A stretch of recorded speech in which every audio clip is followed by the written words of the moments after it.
Voilà, c'est pour ça que j'aborde le sujet tout doucement, pour te demander c'est quoi le sens de la vie et tout. Parce que pour moi, le sens de la vie, c'est quoi? C'est de trouver le pardon du Christ, tout simplement.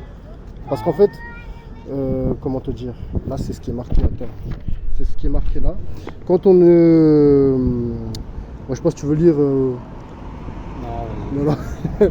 Quand on n'a pas le Christ, c'est ce qui est marqué, on est séparé de la gloire de Dieu. C'est-à-dire, on vit dans le péché, que ce soit l'immoralité sexuelle, l'ivresse, le mensonge, l'idolâtrie, tu vois, ce genre de choses. Oui, mais après ça, c'est l'humain. Est-ce que tu as déjà vu un humain qui est né sans défaut? Non, ça n'existe pas. Il n'y a que Jésus qui n'a pas péché. Mais justement, ce péché, tous ces péchés-là inclus, ça nous sépare de Dieu, tu vois.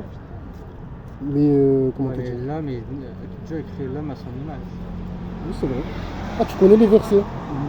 C'est les choses qu'on dit à chaque fois. Donc si l'homme a créé les humains à l'image de Dieu, si l'être humain est imparfait, est-ce que ça ne veut pas dire que Dieu est imparfait? Et non, parce que de base...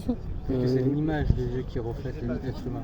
De base, l'homme était parfait, tu vois, parce que Adam et Ève, tu vois, même s'ils travaillaient dans le jardin tout nu, ils ne péchaient pas, ils gardaient les animaux, tout ça, ils faisaient ce que Dieu lui retenait. Mais quand le serpent a converti Ève, et Ève elle a contaminé Adam, c'est là que le péché est entré dans le monde. Mais si Adam et Ève étaient parfaits, comment elle a dû être convertie à autre chose puisqu'elle était déjà parfaite de base? Vraiment, quand tu es parfait, c'est que tu as qu'un défaut. Donc on ne peut pas venir te convertir quelque chose alors que tu sais que ce n'est pas bien. Alors là, il faut que je parle du diable, parce que lui, c'est lui qui a tenté Adam. Ils ne se sont pas tentés d'eux-mêmes, tu vois. J'ai mis ça. Mais n'empêche, quelqu'un qui est parfait, c'est qu'il n'y a aucun défaut. Si tu lui crées un défaut, c'est qu'il devient imparfait. Oui, c'est ça. Donc ça veut dire que Ève était imparfaite. Et si Adam a suivi Ève, c'est que lui aussi était imparfait de base. C'est une erreur de conception. C'est comme un produit d'usine. Tu fais un objet dans une usine et ça va être pas parfait. Alors là, tu recopies le créateur parce que... Et si tu l'utilises... J'essaie de convertir, tu le fous toi. Dis-toi ce que j'ai senti que c'est de convertir les gens d'un coup. Ben, en fait, c'est le but. Le but, c'est que... De me convertir au christianisme. Tu fais un essai et d'un coup ça se casse ou il y a un problème. C'est plus parfait, c'est devenu imparfait. Peut-être que la création de Dieu, Ève et Adam était imparfait de base et ainsi de suite. Alors là, tu m'as bien eu parce que je sais pas quoi te dire dans ça. Si on part du principe que Adam et Ève c'était les deux seuls humains qui ont été créés par Dieu. Il les a chassés Dieu Il les a chassés après qu'ils aient... Maintenant ils sont sur terre. Donc Adam et Ève c'est les deux personnes qui ont fait des enfants. Oui, c'est-à-dire que t'imagines, il y a le père, la mère et la fille. Ouais. La fille se reproduit avec qui pour repeupler le monde? Là, ils n'ont pas le choix. Avec son père. Ils ont pas le choix. Et ainsi de suite, et ainsi de suite. Ça veut dire que l'humain, on est tous égaux, on est tous frères et sœurs parce qu'on est de l'inceste. Et aujourd'hui que l'inceste est interdit, c'est pas bien.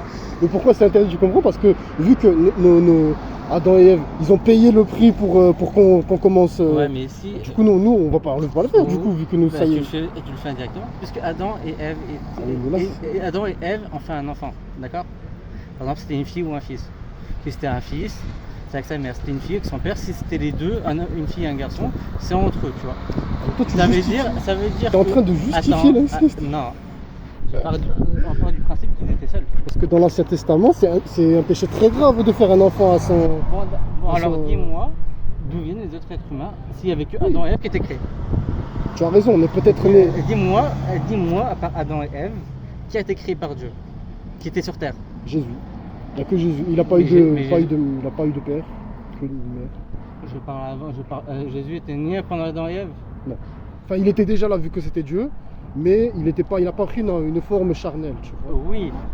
Donc il y a toujours Adam et Ève qui ont fait un enfant et les enfants sont reproduits entre eux. Oui, c'est vrai. Et ça veut dire qu'aujourd'hui, c'est ces enfants-là qui ont peuplé la terre par les c'est-à-dire que toi, quelqu'un, c'est frère et sœur de quelque part. Ça veut dire qu'on est tous reliés à Adam et Ève qui étaient des parents. C'est-à-dire qu'on fait l'inceste et un péché, comme tu dis, très très grave. Très grave. Mais que ce soit entre guillemets, d'après ce que tout le monde dit, c'est qu'on le pratique inconsciemment. C'est pas bien de faire l'inceste, mais comme il n'y a que Adam et Ève qui étaient les parents, et que nous les enfants, on est des descendants d'Adam et Ève, tous, Donc c'est sûrement frères et sœurs, cousins germains, etc. qui freinent. C'est quoi la finalité? Ça veut dire quoi? Ça veut dire que tu justifies l'inceste? Non, c'est juste qu'on est tous liés à droite à gauche et que Oui, ça c'est normal, oui, Ouais. ça c'est vrai.